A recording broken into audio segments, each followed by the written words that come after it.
Всем здравствуйте! Вы на моем рукодельном канале, где всегда можно найти интересные идеи для творчества. С вами Любовь. Сегодня опять джинсовые переделки. Люблю шить из джинсов. Каждый раз получается что-то новое и оригинальное. На этот раз стильная сумка.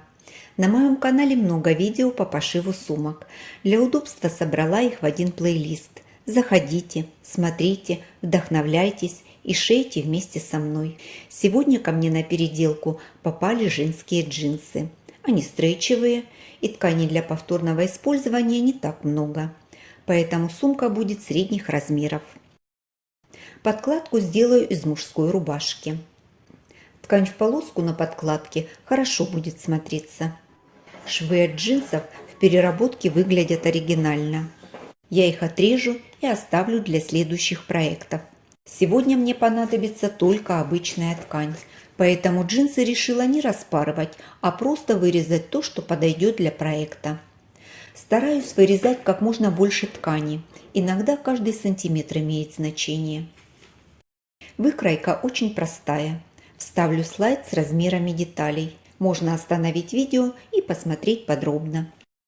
Заднее полотно на джинсах шире, из него вырежу заготовки для основной детали сумки. Буду использовать всю длину, она и определит размер сумки.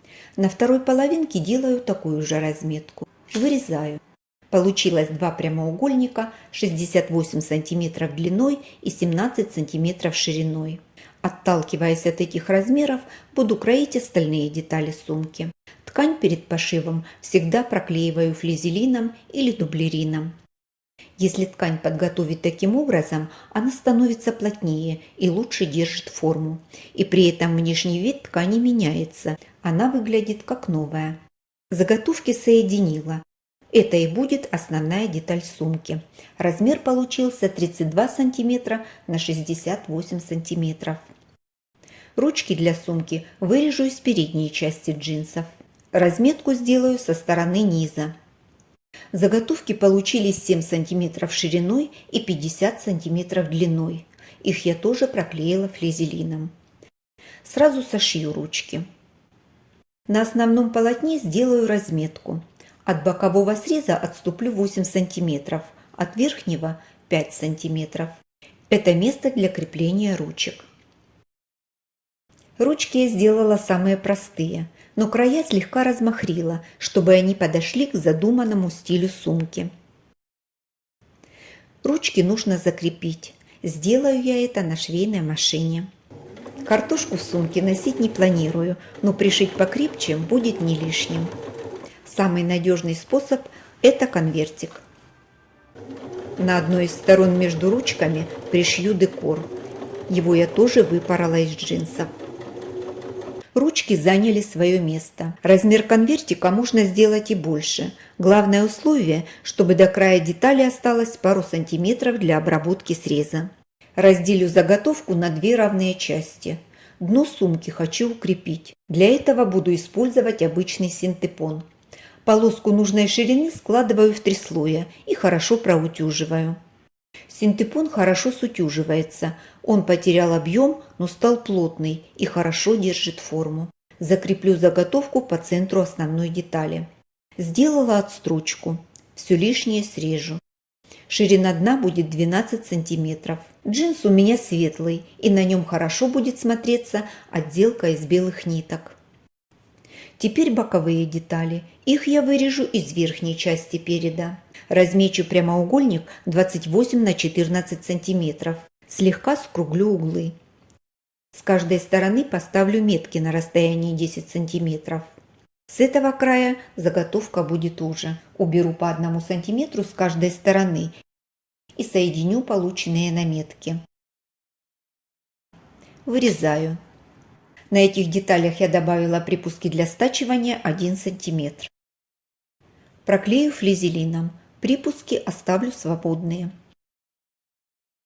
Из остатков вырезала обтачку для молнии. Проклеила флизелином.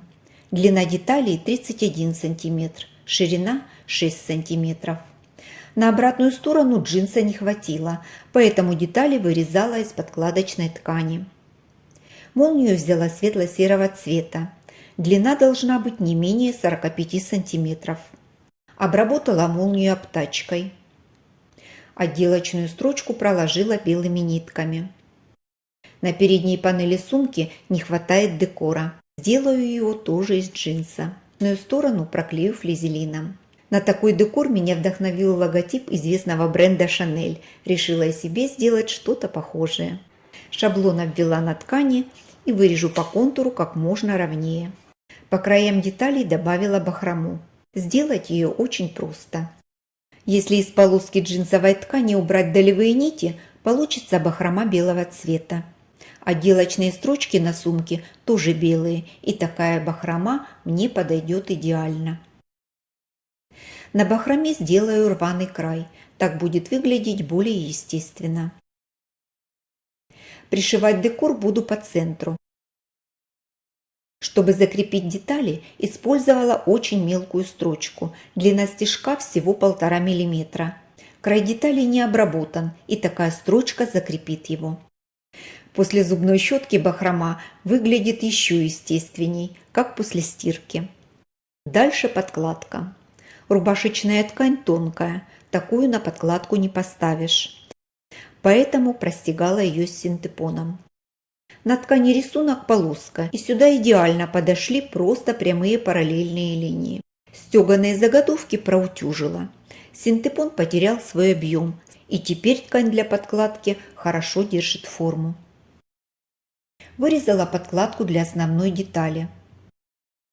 Обе боковые детали тоже продублировала на подкладочной ткани. Перехожу к сборке сумки.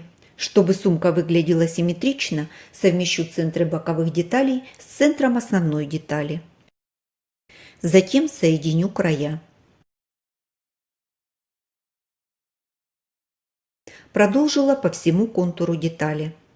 При желании можно проложить наметку. Чтобы соединение было прочное, длину стежка взяла 2,5 мм. Припуски основной детали на скруглениях надрезала, чтобы ткань не стягивала. Самое время вшить молнию. Делю на 2 половинки. Первую прикладываю к лицевой стороне основной детали. Обтачка молнии короче на 1 см, поэтому с каждой стороны отступаю от швов на 0,5 см. Перед тем, как закрепить молнию, нужно проверить, в какую сторону она открывается, чтобы было удобно пользоваться. Пришила молнию обычной прямой строчкой. Припуски сделала на ширину лапки. Точно так же собрала подкладку. Сбоку оставила техническое отверстие. Для новичков на моем канале есть видео, как пошагово сшить красивую и качественную подкладку, используя самые непрактичные ткани. Ссылку оставлю. Кому интересно, заходите, смотрите. Буду соединять подкладку с основной деталью. Основную деталь выворачиваю наизнанку. Ручку и молнии убираю внутрь. Подкладку вывернула на лицевую сторону. Складываю ее и вставляю в основную деталь. Расправляю. Совместила швы, выровняла срезы и зафиксировала зажимами. Припуски в боковых швах разложила в разные стороны. Детали соединила прямой строчкой. Прокладывала ее со стороны основной детали, стараясь попадать в шов притачивания молнии. Достаю подкладку и через техническое отверстие выворачиваю на лицевую сторону. Вывернула. Отверстие зашила вручную потайным швом. Теперь подкладку вставлю внутрь сумки. Выправлю швы. Верхнюю часть сумки проутюжила спаром. Отделочную строчку можно проложить по верхнему контуру сумки. Или отогнуть обтачку молнии внутрь и потом проложить отделочную строчку. Моя швейная машина прошивает ткани в несколько слоев, поэтому я выбрала второй вариант. Строчку проложила чуть ниже границы припусков. Одеваю бегунок на молнию. Осталось обработать край молнии. Пришила обтачку. Лишнюю молнию срежу. Выверну на лицевую сторону.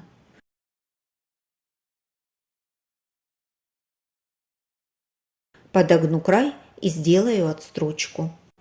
Вот такая обработка молнии у меня получилась. И еще небольшой бонус. Закреплю подкладку с основной деталью сумки. Закрепки поставлю на ручках.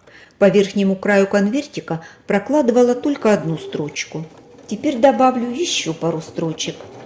Закрепки гармонично вписались и будут выполнять свою функцию. И еще одна сумка готова. Несмотря на то, что сшита из джинса, она легкая, с интересным нестандартным дизайном. Имеет широкий доступ в сумку. Достаточно вместительная. На подкладке глубокие карманы. Закрывается на молнию. Хорошо держит форму. Экономично, экологично и стильно. Спасибо, что были со мной. Жду ваши комментарии. Я их все вижу, читаю и по возможности отвечаю. А я на этом с вами прощаюсь. До встречи в новых видео.